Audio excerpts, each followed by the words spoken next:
This whole time we've been in better position. This is going to make it into the end video because I believe in intellectual honesty. But boy, oh boy, is this embarrassing.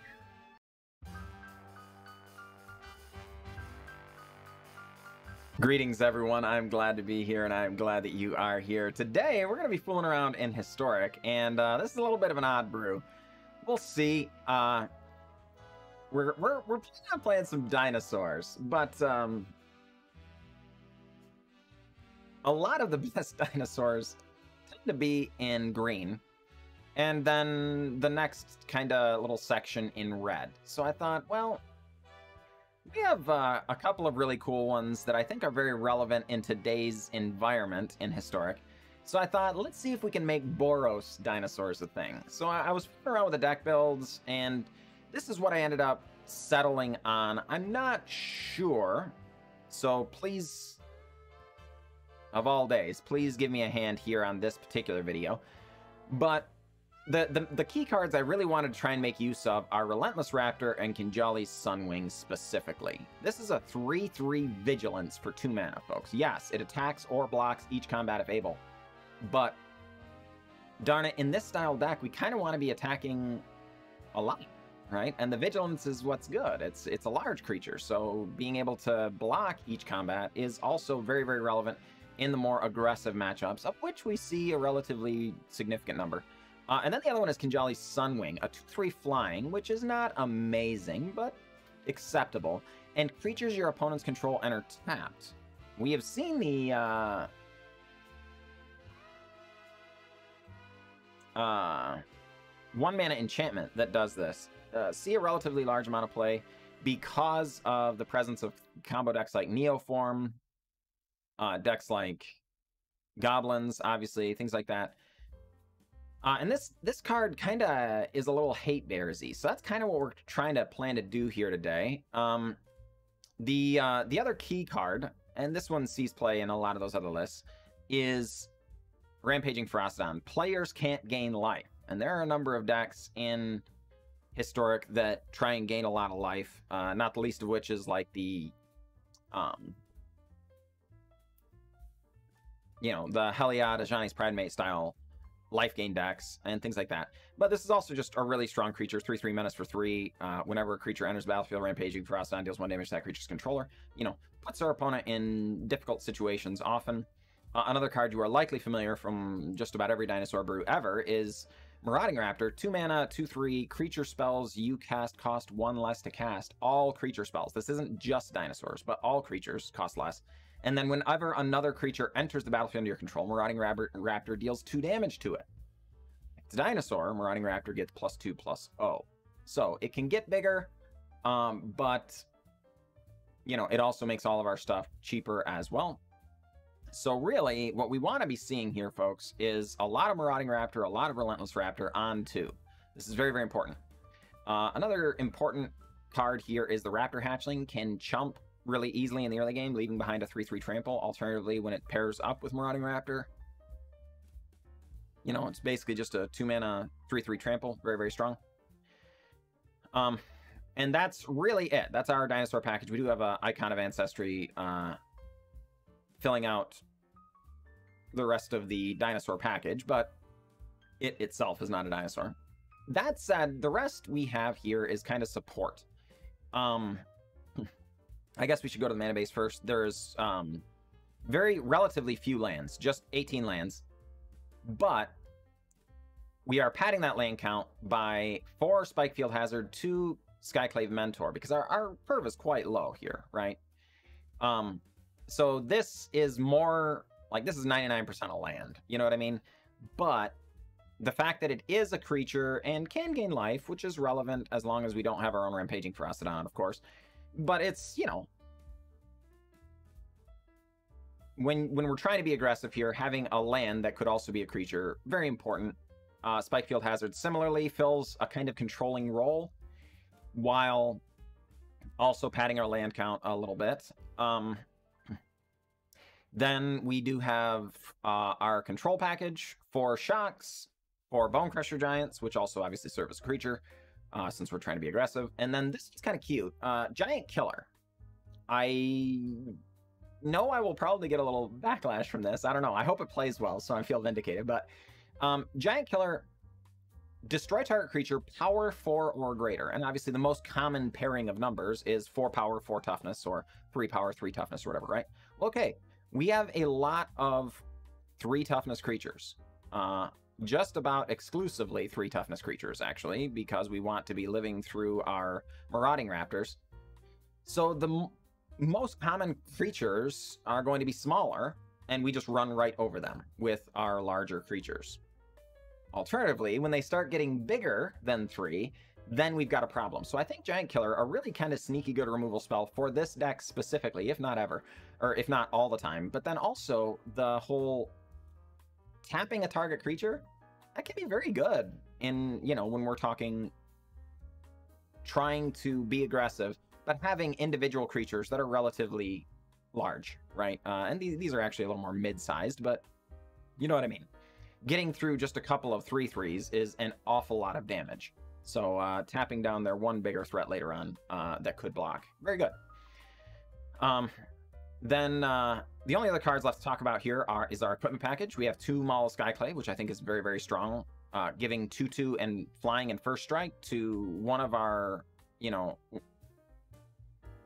dinosaurs here is going to make it either a 4/5 or a 5/5. Flying, first strike, vigilance in the case of Relentless Raptor and stuff, right? We really, I think this, I think that the equipment could be relatively good in this deck. We'll see. And then, of course, there's this other card you may or may not have ever heard of. It's called Embercleave. Relatively unknown card from Throne of Eldraine that it turns out I think is very powerful. Right, yeah. Anyway, but yes, Embercleave. 3 to equip, but more importantly, it comes down to equips for free when you attack with, or, you know, when you cast it, and it gets cheaper for each creature you attack with. So attacking with just a couple of dinosaurs here, and then making them +1/+1, double strike and trample means, since our creatures are already somewhat larger, holy crud, it can come out of nowhere. What we'd really like to line up is a situation where we can, like, have down a Marauding Raptor, get down, like, a creature. So now Marauding Raptor is a 4/3, and then Embercleaving to make it a 5/4 double strike trample, attacking in, you know, or whatever. But also Relentless Raptor is very, very strong here. 4/4 double strike, trample, vigilance. Yeah, as you can see, I've referenced this card a lot. I think this is going to be kind of one of the keys to the deck. If we see a lot of Relentless Raptor, I think the deck is going to be good. I think if we don't see a lot of Relentless Raptor, the deck is probably not going to be good. But the only way to know for sure is to get some games, so let's do that, shall we? Folks, here we are, up against Endless Lake. This hand is questionable at best. Okay, I'm going to keep it. But I am very not happy about it. Oh, boy. I was going to say, if we keep drawing lands, we're going to be in rough shape here, because we've already got 3 and the Spikefield Hazard, so that's not great shape. But, yeah, as it turns out, our opponent's on Gruul. Oh, boy. Or no, oh, just mono red? Okay. Well, we're not happy about that either. Oh, boy, the opponent got rid of another land. That's actually not just okay. That's great. So let's go ahead and get down a Marauding Raptor and pass the turn. I'm laboring under no delusions here, folks. I do believe our opponent's going to have an answer for Marauding Raptor. If they do, then they get to charge in for an awful lot of damage, and we will be in a bit of a tough spot. But that's okay. Okay, yeah. Robber the Rich coming on in as a 4/4. Gets a Rampaging Ferocidon off the top. That is not ideal. But the fact that we can Giant Killer the Robber of the Rich is actually quite good. So, alright, let's get rid of you. And I think we're just gonna hold on for now. Again, not super excited about this whole situation, but is what it is. All right, we will jump in front. Can't just take damage forever. Presumably our opponent's got removal for Marauding Raptor, but I also wouldn't be surprised if they were just trying to get a... Okay, whatever that's called. Somebody help me. Light up the stage. Potentially. Alright, well. Marauding Raptor, Raptor Hatchling, and Giant Killer. All going to make an appearance. Oh no, not Giant Killer. That would be a bad idea. Actually. Yeah. Whew. Narrowly missed that one, folks.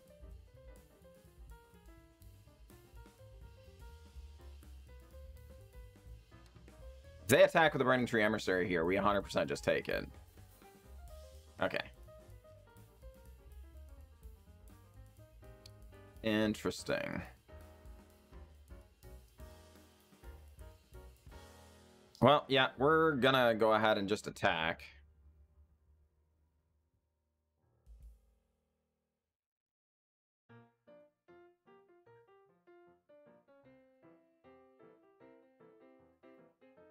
All right, we have the very, very predictable Embercleave here. See what our opponent has to say about that. We are going to put it on Marauding Raptor, and the opponent just concedes. Okay. Yeah, folks, that Embercleave tends to have that effect on people, but good game, opponent, good game. All right, folks, we're on the play. I would not say I like this position, but we're okay with it. We're going to keep this. Going to just lead on a mountain and pass. Give off the impression we might have a shock or, you know, something like that, right?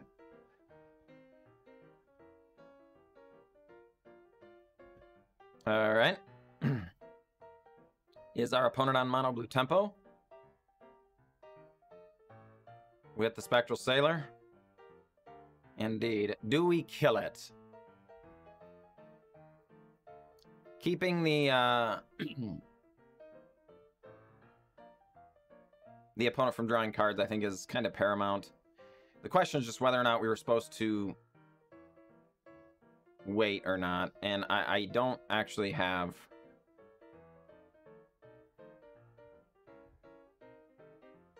I can't actually be certain on that one. Brineborn Cutthroat for the opponent. Fair enough.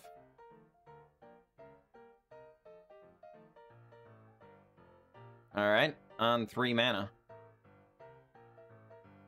Sure. Well, let's go ahead and charge in for 4.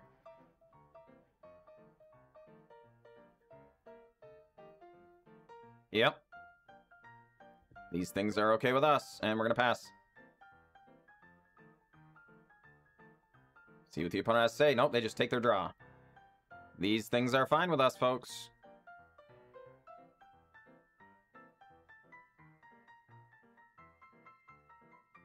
Alright. Opponent content with 1 Curious Obsession. We're going to start on shock.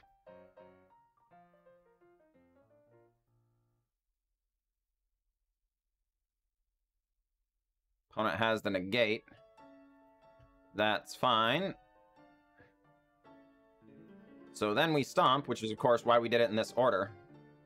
Because now we're in, you know, relatively good shape, all things considered. I would not say we're, like,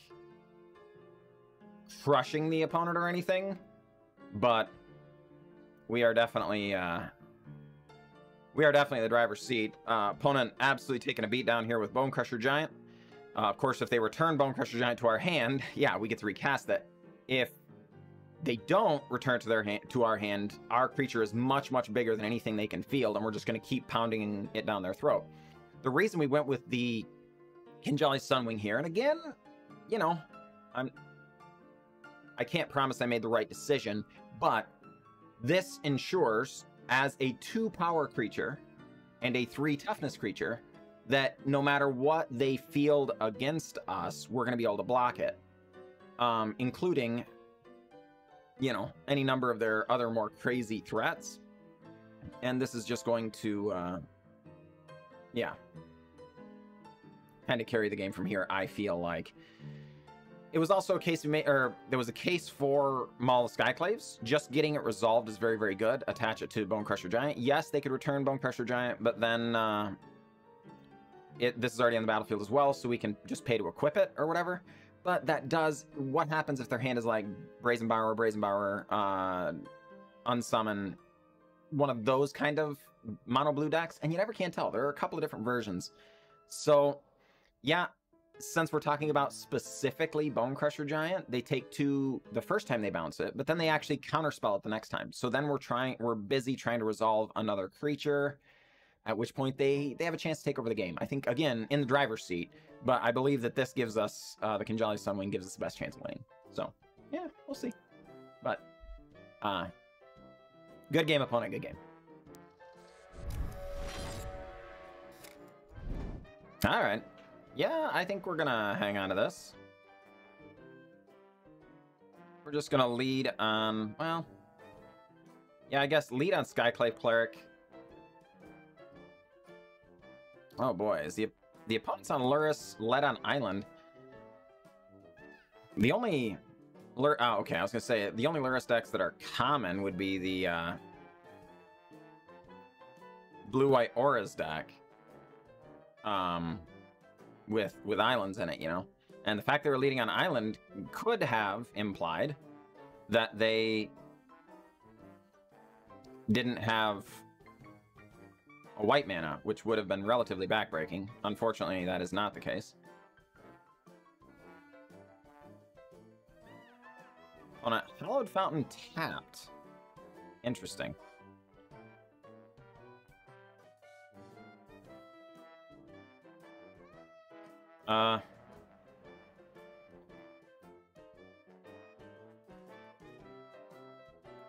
Okay. Let's Raptor Hatchling and pass. It's possible I was supposed to cast the Giant Killer there rather than try and cast it later. Yeah, that's definitely the case. Because we could, we can start tapping down their attacking creature, right? But, you know, you live, you learn, I guess.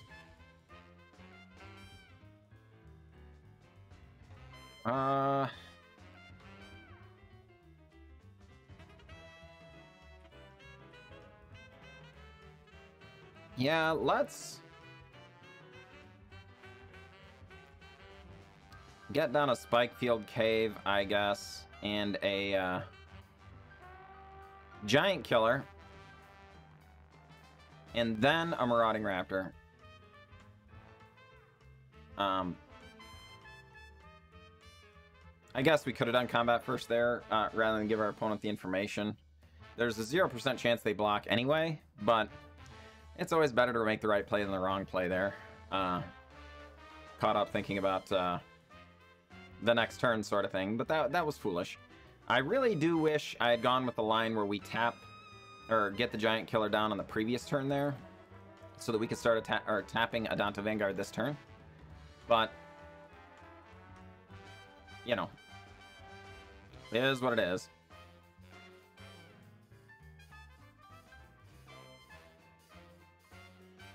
Alright, well, let's get down a Skyclave Cleric. And yeah, we are going to Rampaging Ferocidon this turn. So we're going to do it right now. So that the Marauding Raptor has better attacks.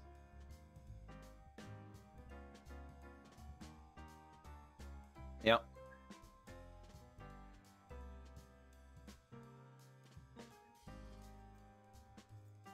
And we get in with these folks.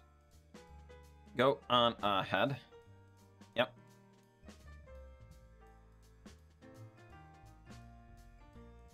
Sure. Night Pawn. Your go. One of the key advantages we have on over our opponent's deck is that they do have to do almost all of their stuff pre-combat in order to maximize the amount of damage they do.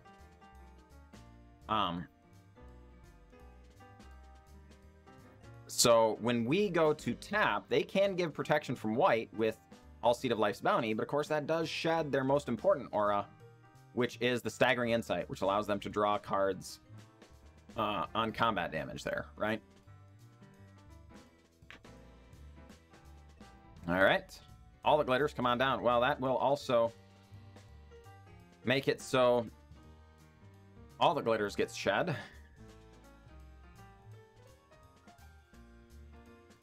Yep. Tap that particular creature right there. Opponent lets it happen. And we're going to go ahead and charge in with these folks.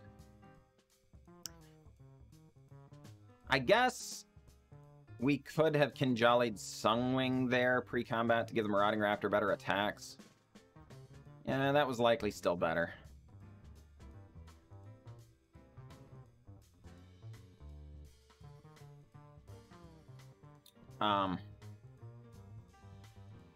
We're worried that our opponent's going to start putting auras on the core Spirit Dancer here. It will grow very, very quickly and get out of hand in a hurry. And we've only got one giant killer to tap things, right? So, not sure. Wow, they shock and the Hallowed Fountain. Are they really going to use all 5 mana? I wonder if that means they're just going to lure us to hand and a couple of auras, or an aura, I guess, possibly. All right, core Spirit Dancer. Getting a Staggering Insight.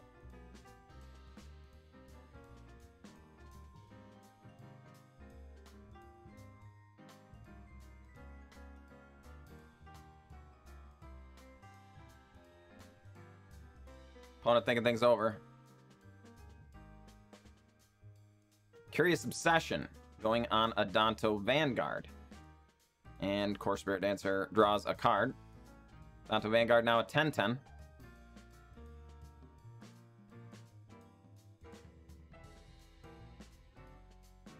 Our opponent might be planning on giving it protection, but may or may not realize the implications of that.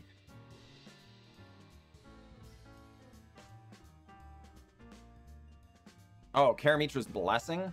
Ay, ay, ay. Alright, well, fine. That is certainly inconvenient. We very well may not win, and not because of this attacking and killing us, but more likely that we aren't going to be able to deal the requisite amount of damage. Because we're going to take 15, or our opponent's going to deal 15 damage, but that's all of its lifelink, right? A lot of the lists not running Karamitra's Blessing these days. Whether or not that's correct is, you know, up for debate. But certainly working out this... What? Opponent does not attack.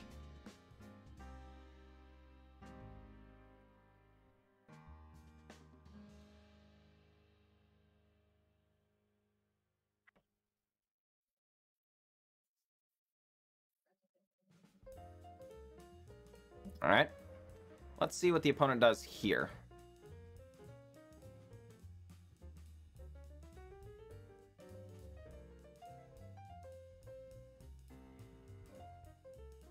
They are going to sacrifice, give something protection from red, presumably.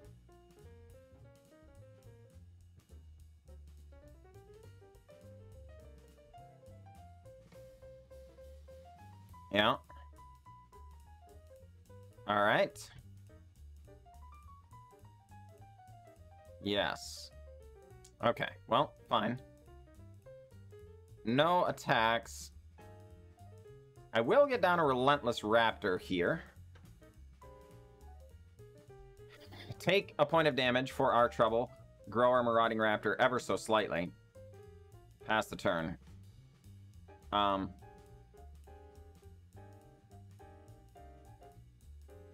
Castle Ardenvale for the opponent. That is not great news. All right, opponent draws another card off Core Spirit Dancer by popping Staggering Insight onto a Danto Vanguard. Sure. Not a big deal. Another All-Seed of Life's Bounty entering the battlefield, this time tapped because of Kinjalli's Sunwing. Opponent takes the damage down to 9. Luris going to be added to hand, opponent? Or do you have another aura you were hoping to get down? Another Staggering Insight. Good heavens. Wow. All right, opponent draws a fresh card. Yep. And on to combat. Sure. All right, well, we're going to tap a Danto Vanguard. Opponent going to get protection from white. Oh, boy. That's a rough one. Yeah, that's a rough one. All right, well, we're going to do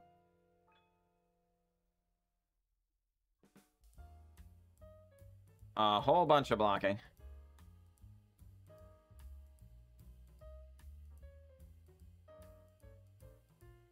I want nothing to do with this Core Spirit Dancer continuing to live.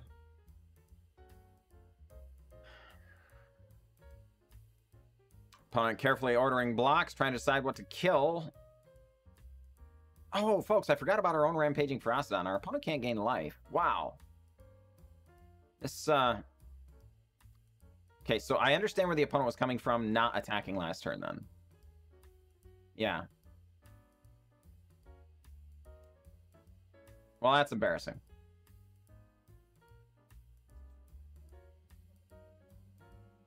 All right. We dropped to 7, opponent on 8.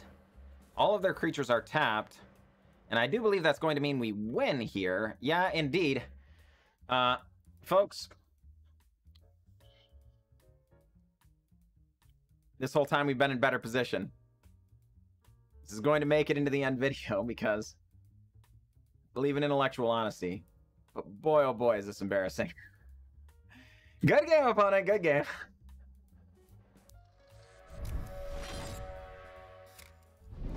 All right, folks, and we're back. Oh boy, that last game is sticking with me. That was embarrassing. Forgetting that our opponent couldn't gain life because of our own Rampaging Ferocidon. Holy cow, that changed everything about my pessimism of the game, but also changed everything about the way we would have played. I am just super happy.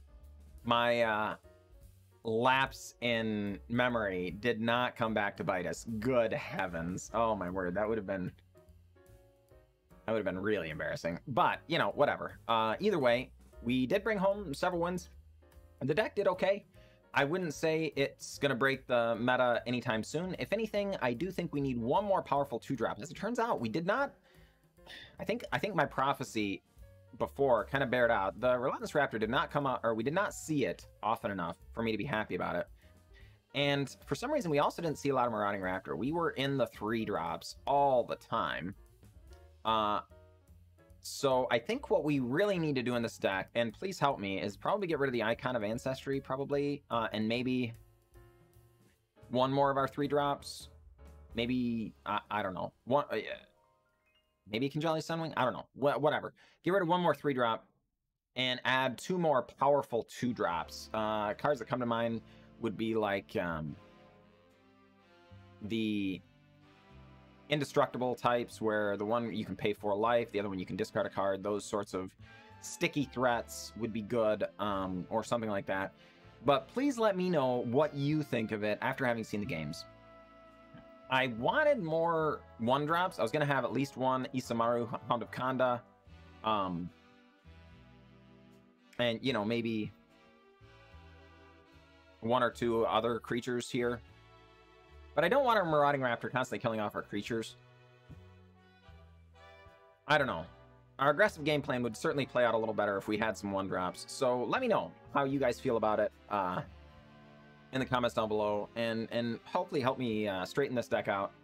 Because I think we've got something here. A little bit, at least. These cards, very, very strong.